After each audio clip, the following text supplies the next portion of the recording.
ხომ არ გინდა, აბა კიდევ ერთ ომს როგორ გავუძლებთ. ბოლო-ბოლო ვინ უნდა დაიწყოს ეს ომი და საერთოდ რატომ უნდა დაიწყოს ომი? რა უყოთ იმას, თუ რუსეთი როგორც სახელმწიფო გადაწყვიტავს დაეხმაროს ოცნებას. ხშირად მიდის საუბარი იმაზე, იყო ყოველ შემთხვევაში და ეხლაც მიმდინარეობს მეორე ფრონტის გახსნა. ომი საქართველოში ეს არის წამახალისებელი დიდ კავკასიური ომის.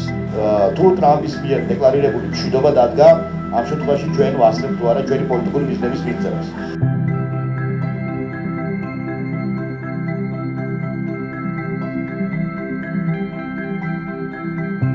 გაიხსენეთ, როგორ მუსირებს, როგორ არის მეტასტაზებად გავრცელებული ეს თემა. ომი ხომ არ გინდა, აბა კიდევ ერთ ომს როგორ გავუძლებთ და ასე შემდეგ. და იმ წერტილებს, რომელსაც ეს პროპაგანდა ურტყამს და აი წყარო საიდანაც მომდინარეობს, ეს შეკითხვები ჩვენს ოჯახებში, ჩვენს სამეგობროებში, დღესასწაულებს რომ გვიწამლავს ეს თემა ასე, ხო, საიდან მომდინარეობს და საიდან მოდის, ვიცით საიდანაც მოდის, მაგრამ რაღაცები შავყუთში დევს მაინც. ფარმა გადაწყვიტა რომ მოკიდოს ამ შავყუთს ხელი, ავხადოთ ამ ყუთს ხო, სახურავი და კარგად დავათვალიეროთ, ვნახოთ აი იმ ჩვენს სტრესის პროცესორებს, როგორ ეთამაშებიან ბინძურად ვიღაცები, როგორ გვირევენ გონებას, როგორ გვირევენ ემოციებს და როგორ გვამყოფებენ აი ამ ფარულ უხილავ თუ ხილულ სტრესებში. ომის რისკი და საშიშროება საქართველოში არის თითქმის ნულის ტოლი. ეს მესიჯი გვინდა რომ გავშალოთ. ოღონდ ანალიტიკურად. ცნობილი ფრაზა არის ქართული კინემატოგრაფიიდან, რომ ცხოვრება ომია, ლონდრეში უხსნიდნენ. ცხოვრება შეიძლება ვისთვის ომია და ვისთვის უხსნიდი, მაგრამ ომს აქვს ძალიან მრავალი სხვადასხვა ფორმა, მასშტაბი, საშუალება და ასე შემდეგ. ყველა ჩვენგანმა ალბათ აქ ისეთი ასაკის ხალხია, რომ ომის ყველაზე ცხელი ფაზა სხვის მონაყოლის გარეშე შეგვიძლია გავიხსენოთ 2008 წელი, რაც იყო, იმის წინ იყო კიდე 90-იანი წლები. ცხელ ფაზებს შორის ომი როგორც წესი ვითომ ტყვის როლა არ არის, რასაც ქვია, მაგრამ როდესაც მშვიდობა არ არის დამყარებული ჯერჯერობით, ბოლომდე მიდის ეგრეთ წოდებული ჰიბრიდული ომი, ინფორმაციული ომი. ჩვენ აი დღევანდელი ჩვენი ღონისძიება პრაქტიკულად ეს არის ამ ინფორმაციული ომში თქვენი და ზოგადად საქართველოს მოსახლეობისთვის იარაღის დარიგება. იმიტომ რომ ინფორმაციული ომის მთავარი იარაღი არის ინფორმაცია, რომელსაც, როგორც ბატონო ბადამ თქვა, შავყუთში ცდილობს შეინახოს ხელისუფლება. ინერგავს შიშ და არ გეუბნება არც იმის ახსნას თუ რატომ შეიძლება ეს ომი იყოს, ბოლო-ბოლო ვინ უნდა დაიწყოს ეს ომი და საერთოდ რატომ უნდა დაიწყოს ომი. ჩვენ დღეს ვსაუბრობთ პირველ რიგში, რა თქმა უნდა, სრულმასშტაბიან და ფართომასშტაბიან ინტერვენციაზე რუსეთის მხრიდან. ამის ალბათობა არის ნულთან ახლოს, ანუ ამის ალბათობა არ არსებობს. რატო საუბრობთ სრულმასშტაბიან ომთან დაკავშირებით? იმიტომ რომ ეს არის ის თამასა, რომელიც ქართული სახელმწიფოსთვის იქნებოდა მომაკვდინებელი და მისი დამოუკიდებლობის დასასრული, ხო? ანუ ჩვენ ამაზე დაბალი საფრთხე რაც შეიძლება იყოს პროვოკაცია, რაღაც თუნდაც მცირე მასშტაბიანი დივერსიული აქტი და ესე შემდეგ ამის მოგერიება ჩვენ შეგვიძლია, ამის შესაძლებლობა გვაქვს, მაგრამ არსებობს რაღაცა ზღვარი, რომლის ზემოდაც მიუხედავად იმისა, რა ძალისხმევას გამოვიჩენთ, ჩვენ შეიძლება დავამარცხოთ. და მოდი ვისაუბროთ ამ თემაზე, დღეს შესწევს თუ არა რუსეთს ამის შესაძლებლობა, რომ სრულმასშტაბიანი ინტერვენცია განახორციელოს და არა მხოლოდ განახორციელოს, არამედ წარმატებას მიაღწიოს. ეს შეკითხვა პირველ რიგში წამოვიდა იქიდან, რომ ჩვენ როცა ზაქვთ გავართ და ვცდილობთ ხელისუფლების ჩამოშლას, ვიცით რომ მას კუდები გადაბმული აქვს რუსეთთან და გარკვეულწილად პირდაპირ ისინი არ ამბობენ, მაგრამ გულისხმობენ და ყველა მინიშნებას აკეთებენ, რომ თუ მათ გაუჭირდებათ, ისინი მიიღებენ რუსულ დახმარებას. რა უყოთ იმას, თუ რუსეთი როგორც სახელმწიფო გადაწყვიტავს დაეხმაროს ოცნებას.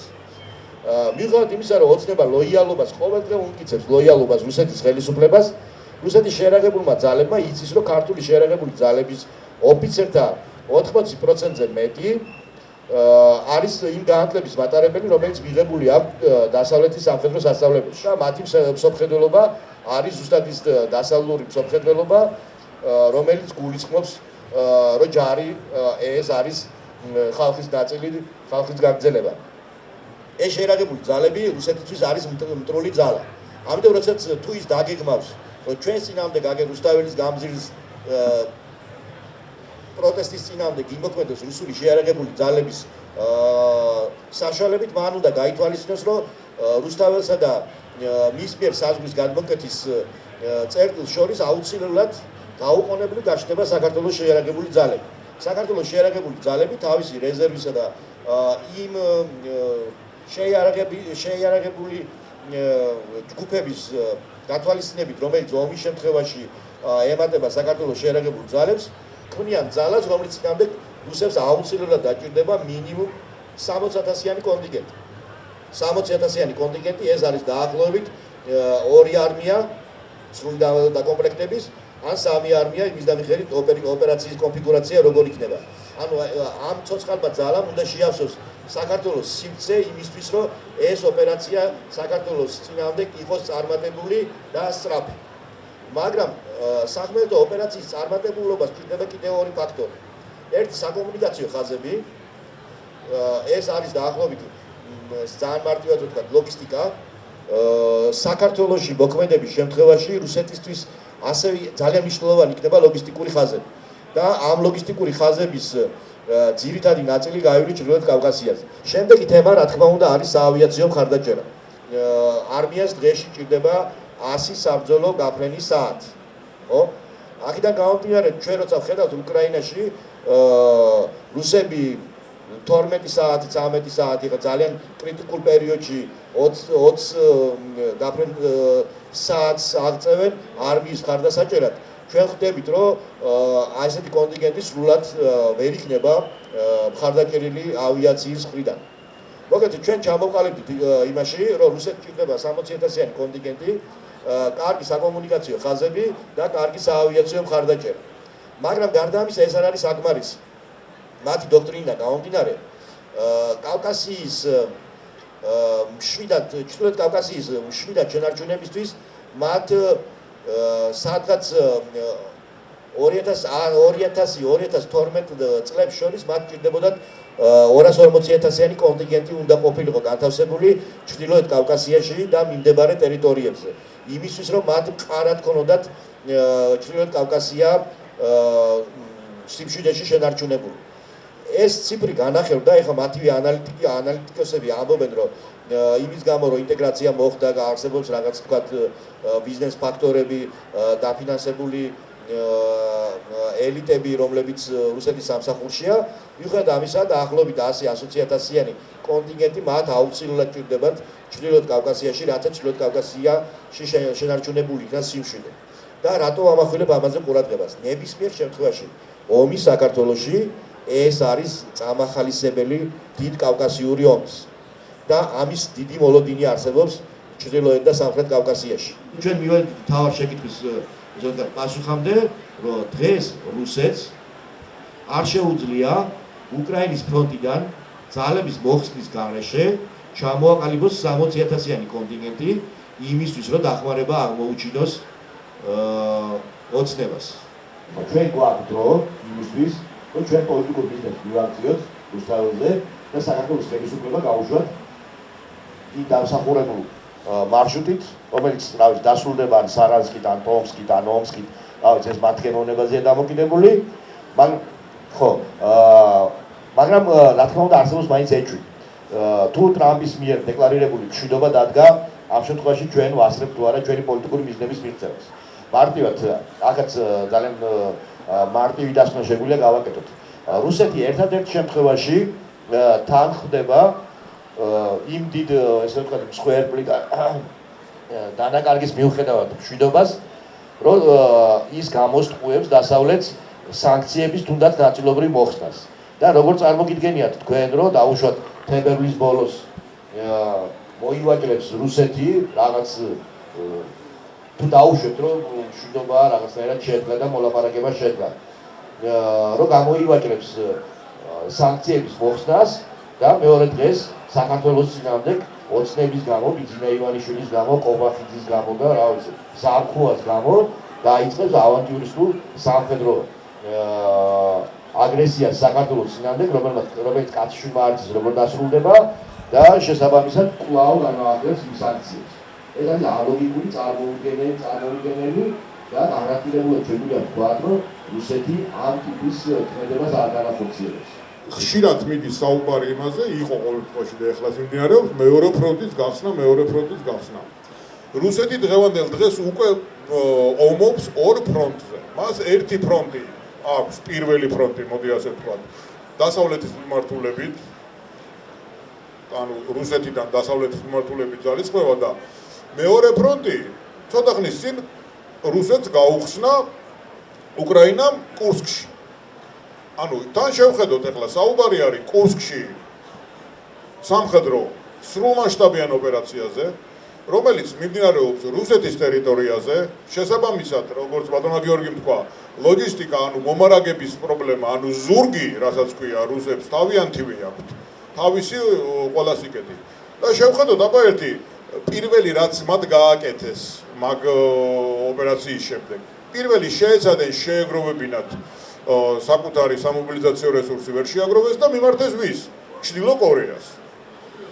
ხო, ანუ იმ 60,000-ზე, როდესაც ჩვენ საუბრობთ, ეს არ არის ჰაერიდან მოტანილი ფრაზა, რომ მას ვერ შეაგროვებს.